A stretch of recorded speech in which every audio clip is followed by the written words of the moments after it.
To Pure Love Talk Season 2, Episode 3, The Next Generation. For those of you who've been seeing Pure Love Talks, thank you all for your support. We took a little hiatus. Thank you for your patience. For my daughter giving birth. This is, let me say his name. This is Joaquin Jose Bagua Ala Rivera. You know he's Puerto Rican and black. All right. And native. That's right. Yes. So we got a little bit of all of that in there. This topic today is the next generation, obviously. I'll let Mandy start off with talking about like her experience giving birth to this beautiful bundle of joy. And we just wanted to have a conversation about what this all means. We've been talking to you a lot about our experience. So kind of looking back as to how I raised my daughter and like storytelling around a lot of different topics. That all kind of culminate into prevention around CSA, but also incorporates so many other things. I've also tapped into my own childhood and talked about that, but now we have Joaquin here. And so it's been a long time since I've had to do any of that talking and thinking, you know, with a child. And now this presents itself, a beautiful new child in our life. And so is this theory or is this practice? So we want to be sharing how all of this kind of comes up for us and, you know, also share some fears and some revelations, right? So. Well, to start off, I had a pretty good pregnancy, I must say, considering all the infinite possibilities that could happen. It was pretty good. I only had morning sickness for the first 3 or 4 months. And mind you, I didn't find out until I was almost 4 months. So, you know, that wasn't that bad. You know, I worked throughout my entire pregnancy up until the very last second. I actually was in DC at Howard Homecoming when I went into labor. And I was on the Guatu tour at that time. Yes. Traveling for, how many weeks was it? It was like almost 2.5 months. Yeah. Traveling to about 14 cities and doing over 35 programs, and we prayed and prayed every single night for me to be on time and able to witness the birth of this grandbaby. Yes. And it just so happened that day, you know, we all know that my daughter is a bruja, and so she kept on manifesting October 31st, Halloween, for the baby's birth. And the second I got off the plane, I literally went straight to the hospital, and we stood there for a little while. Yes, I went in on Sunday, the 28th, I believe it was, and he was born at 2:36 in the morning on Halloween. So yeah, it was not that quick, but still super fast, because you have all these months with them just growing inside of you, and then all of a sudden it's like, this is happening right now. And I had all these dreams about how it would happen, and it happened exactly the way my dreams went. So it was very, it was interesting, I must say. But I was surrounded by his father, my mom, and my godmother. So I felt full of love, and I was happy that everybody was there. It was a semi-difficult labor. I had low amniotic fluid, and I was contracting like every 30 seconds, but I wasn't dilating. It was a lot of pain. I tried to use all of my techniques from my birthing classes about breathing and walking and the medicine ball and everything. I tried everything, and at the end of it, I broke down and I asked for the epidural. And it was like the best thing I've ever done in my life. Yeah. And it changed everything. I know it was hard for her because, you know, we talked a lot about natural childbirth, and she was really holding out. And I literally had to just say, it's okay. It's okay. You're in a lot of pain and you've been like holding out, and I was crying about it. It does not lessen you as, you know, a mom to have to do this, you know, and so she did, and it was fantastic. She was able to get some rest. Oh my God. That was the last bit of sleep, good sleep that I got. and then finally give birth to this one. And she gave me the pleasure of announcing when the baby was born, and how I announced it was they have an outie. Yeah, the baby has an outie. Because although you know they marked male on the birth certificate. The birth certificate, as Mandy said, we don't know what their gender identity or expression is going to be when they get older, and didn't want to make any assumptions. So nope. And you know, I'm trying to do my best to raise him, you know, like gender neutral or just gender fluid, I guess. Like I don't dress him any specific colors or, you know, use specific toys or anything like that. Like I've had him in full pink outfits, you know, so it doesn't, I try to stay with that because that's important to me, that his identity is his own. You know. Well, now that folks are caught up on the birth, you know, I definitely want to talk about like in terms of how we're talking about like prevention of CSA, and when you got pregnant, I was extremely happy that you were gonna, you know, have a baby, because I know that you're showing me every day that you're a wonderful mom. You're just amazing.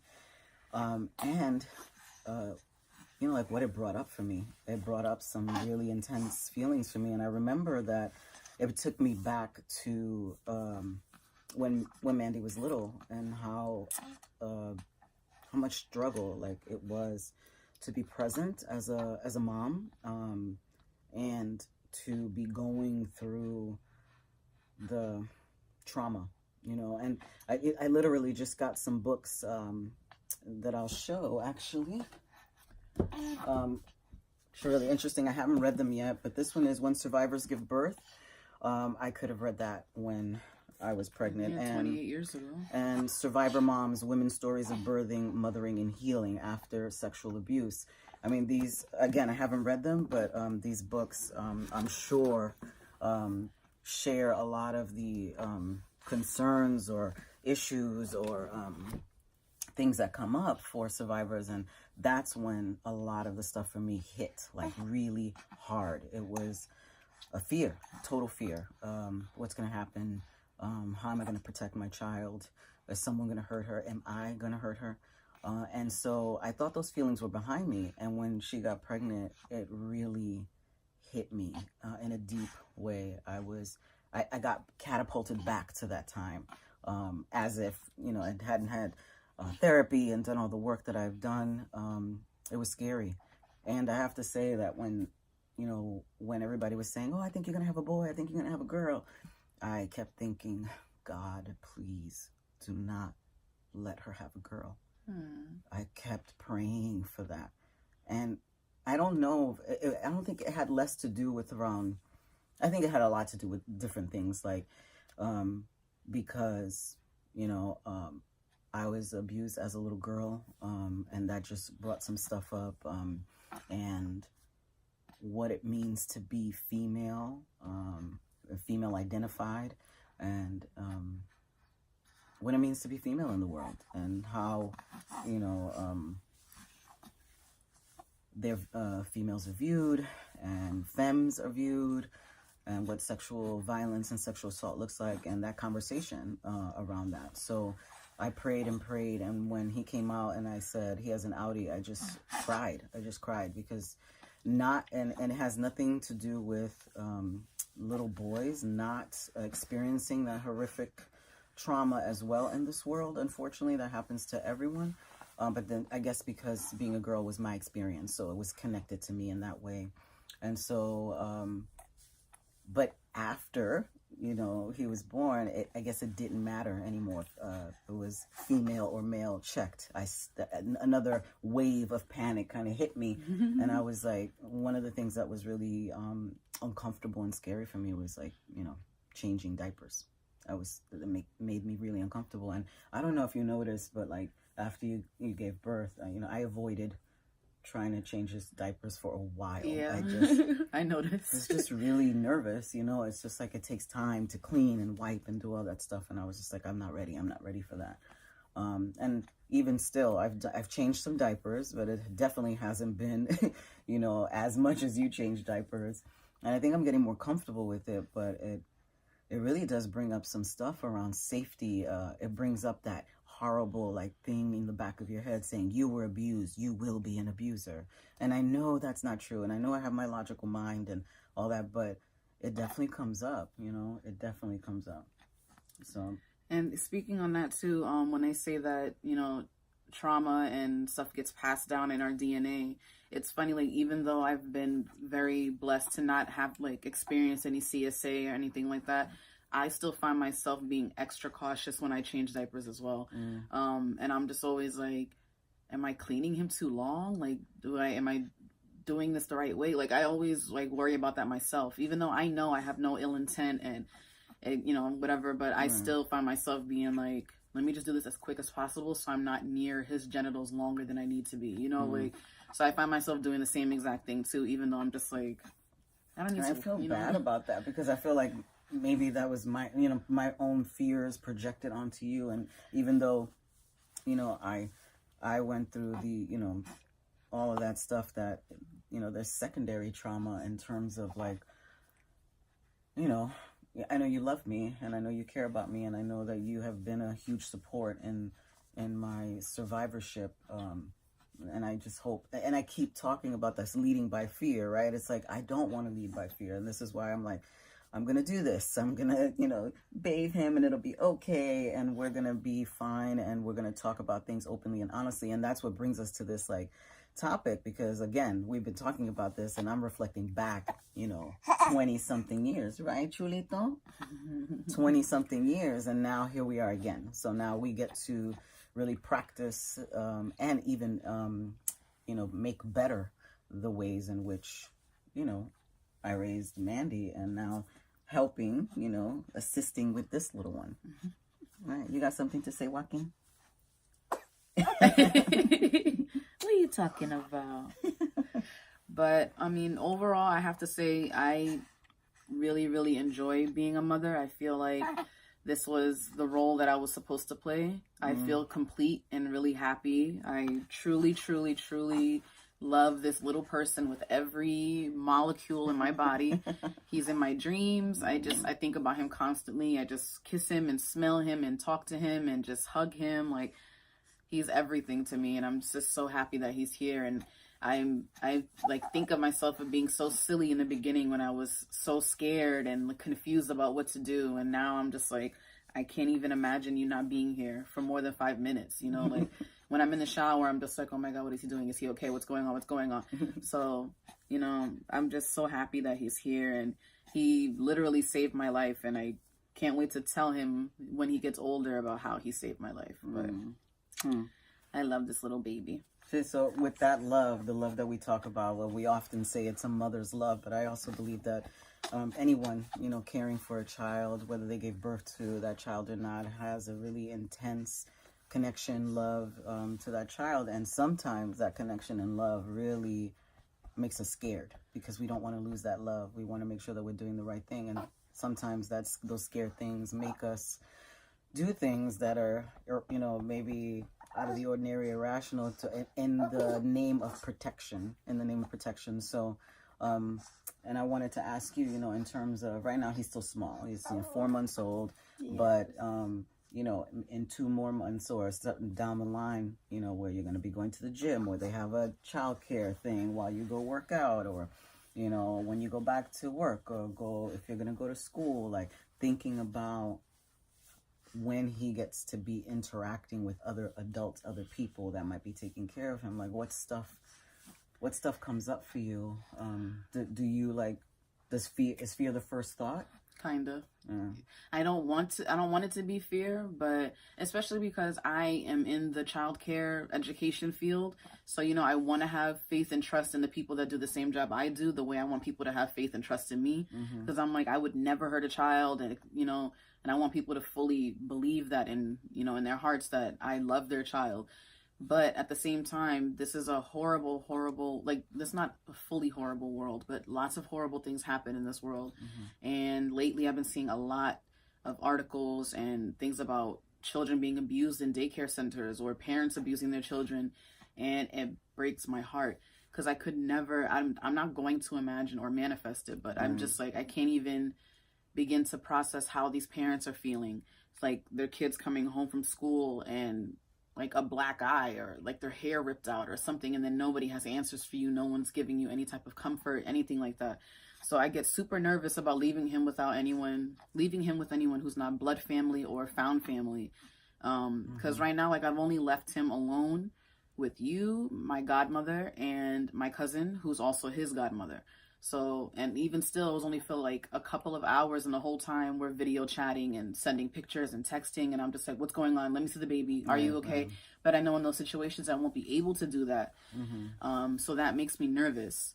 But I'm going to have to, again, like you were saying, not lead with fear, not live in fear, and hope that he's not going to be one of those sad casualties, and he's going to be taken, care of. I just want to say I want to keep manifesting that he will not, and that we are going to do everything within our power to do as much as we can in terms of educating him, talking to him about his body, his agency, all of these things, and how we interact with other people, right? Other people that are interacting with him. I think a lot of people don't think that they have the right or the agency to be very specific about how they want their children taken care of. So it's like that. And our next episode is going to be about a protection plan of sorts, right? So what does a protection plan look like for your children? And we're going to give some examples about how Mandy and I have been thinking about what that means for a child of this age, right? Aww. Okay. I think he wants to talk. I've been trying to talk since day one. Also, you mentioned like stuff on the news, and the other night I watched Surviving R. Kelly for the first time, and it took me a while to get myself to watch it, and it was really hard, and I'm still processing that, and I still have not watched Leaving Neverland. It's intense stuff, and it's really, really got me thinking not only about what parents, families, caregivers, and advocates, what we have to do to educate and protect, but also bystanders. It's really got me thinking about bystanders. Watching Surviving R. Kelly, it was just, mind-boggling. A slew of bystanders. And I'm also thinking about when that happened. Like, I'm specifically thinking about when Age Ain't Nothing But a Number came out with Aaliyah. You were 4 years old. We were living in Massachusetts, and that was the time when I started going to therapy. When I put myself in therapy, because that's when I could not handle it anymore. He said he's proud of you. And I remember thinking, hearing people having conversations about, come on, she's of age and this and that. These conversations people were happening, and I did not make that connection. A lot of people didn't. I literally did not make that connection. And then when you realize how old she was and when they started, yes, truly, he's got a lot to say about that. Exactly. Yes, you're right. So bystanders is something that I'm really thinking about. And in thinking about the protection plan we'll be talking about, it's not just like our responsibility, but how we interact with people that are always around, and are either too afraid to say something or say, that's not my issue, or, I don't want to, say anything that will make someone angry. And also, what does it look like when you're trying to follow a transformative justice model, right? Like not calling the cops or relying on child welfare or foster care to take, children away. So of these bad situations, but like thinking of a long-term solution that does not involve that, and also involves like individual and communities coming together to think in a broader framework as to how to prevent and end child sexual abuse, which is it's just an epidemic. It's an epidemic. So it just got me really thinking. And like I said, I'm still processing, Surviving R. Kelly, and I don't know how I'm gonna react to Leaving Neverland. Yeah, because, you know, with Michael Jackson, that was definitely a person, an artist, an icon that I connected more to than R. Kelly. And that blew my mind. Yeah.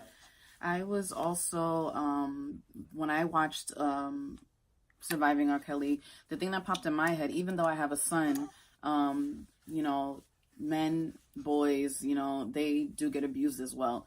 So I'm always concerned about his welfare, as well as if he continues, you know, to identify as male, as a cis male when he gets older, I am worried about how I'm going to teach him about how not to be an aggressor or an abuser of femmes or other people. So that's a huge thing for me too, especially when he's in his teen years, preteen years. You know, there's all this confusion, there's hormones, there's all these thoughts, you don't know how your body is feeling, you're still figuring things out. And I know that that's what's the word I'm looking for? It's a vulnerable time. And confusing. It's confusing, yeah. Confusing. And it's a vulnerable time for the youth to be swayed by older, I'm losing words. By adults? Yes, by adults who are trying to like offend. It's easy for them to lure them in because they're young, they're rebellious, they want to go against their parents, they're curious, they're this, you know, like whatever the case is, they're gullible. I worry about that with him too. So I know that that's a big mission for me as a mom, to make sure that he understands that both ways no is a complete sentence, that he has agency over his body, and that he will respect others' bodies, and he would feel comfortable and trust me enough to tell me if something happened that was inappropriate or that made him feel uncomfortable or unsafe.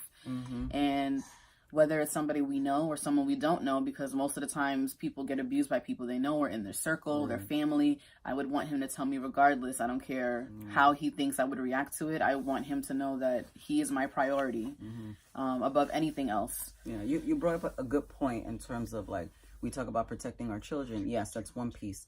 But also the other piece to that, as you said, is teaching him. And it's not just boys, girls too. Yes. Because my abuser was female. And so teaching children about, you know, consent and boundaries and what that looks like. And also for him to feel comfortable enough to talk about those feelings that come up. Like, I really want to do this thing and I don't know. And have a better conversation about those feelings and like processing them, right? Rather than keeping them bottled up. And then later on, those feelings kind of exploding out because they have no one to talk to or process those, at some points, very natural feelings, right? But we're too afraid to talk about them. So really it is those two sides. It's like protection, but also teaching our children, prevention, and teaching our children not to be harm doers, right? Not because, and in most cases, not because they want to be harm doers. They don't know better sometimes. Because I know, like, sexual assault or anything, it's like, it's an umbrella term, and a lot of people don't understand some things that they're doing could be considered assault, or that you're harming somebody. I remember, this reminds me of something I saw on Facebook. It was an article saying a woman and her rapist are going on tour and, you know, talking about her attack or whatever. And I remember at first my reaction was, what the hell? Like, she's on tour with the person that raped her and they're talking together? Like, what do you mean? Then I read it and I viewed it, and it was really because it was a familial rape, and they were dating at the time or whatever, and she didn't give a clear no that she wasn't wanting to engage in sex, and I guess her boyfriend didn't get the hint, or he wasn't paying attention or whatever. So he didn't forcefully rape her, but, you know, he raped her because she didn't want to, and it happened anyway. She forgave him, and a part of their healing was to go around and explaining to other people that there are different types of assault that happen. Well, that's an accountability process that they're going through, right? Because he's actually having to say, I did this, and I'm changing, and I'm learning. You know, I fucked up, and this is how we're doing it. So everybody has their own way of healing and kind of working through that, but yeah, it's really this knowledge of what it is. Because when we say sexual assault, child sexual abuse, we go to, oh my God, they were beat up and it was violent. Totally violent. And although those things are, it is violence. Yes. We identify violence as, and choking, ripping right. clothes and all that. Sometimes it's not like that. Yeah, sometimes it's not like that, especially as we talk about, like, how children are groomed and things like that. Sometimes that person is a very sweet, caring, giving person, and it's confusing. It's actually confusing because we only see sexual assault or child sexual abuse as this physically violent act, and it's so much more than that. And so, yeah, really like discussing that with not leading with fear, leading with love, and really, I think the bottom line is the connection that you have with your children or the young people in your life. It's the relationship building piece that I'm always talking about, because if we have no relationship, you're not going to tell me shit. No. You're not going to tell me anything. I could say, Mandy, come talk to me about anything. We often say, you can talk to me about anything, baby. But we have to practice it too. And it's like, my mother could tell me that too when I was young. And even though I love my mother so much, I would have never talked to her about any of these things, because she showed me very clearly that she has these, set rules about some things. There's no wiggle room. That I didn't feel like I could talk to her and feel heard and safe, and I don't think that was her intention. I think that it was, she was from a different generation, and we weren't talking about sexual abuse as we're talking about it now in this time with the Me Too movement, surviving R. Kelly, leaving Neverland, like so many things that are happening. People are talking about it much more, and so now we're talking about it, and what is going to happen with these conversations, like lots of people are doing some amazing work out in the world to educate people more, and we just got to keep on continuing that. And it's on an individual, interpersonal, and institutional level. So we're doing this, individually, interpersonally right here, and we're going to continue talking about what that could look like, what prevention, education, leading with love and not with fear, what that looks like.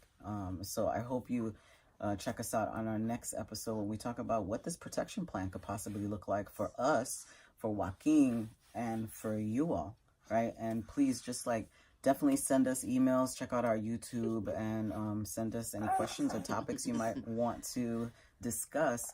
We're really excited for this new season to continue on, and we absolutely love your support. Say, Joaquin, say goodbye. Adios. Say adios. It was nice to see you. And we look forward to having you watch Joaquin grow and get educated with all of us. Yes. Bye, well, take care. Thanks, y'all. Bye.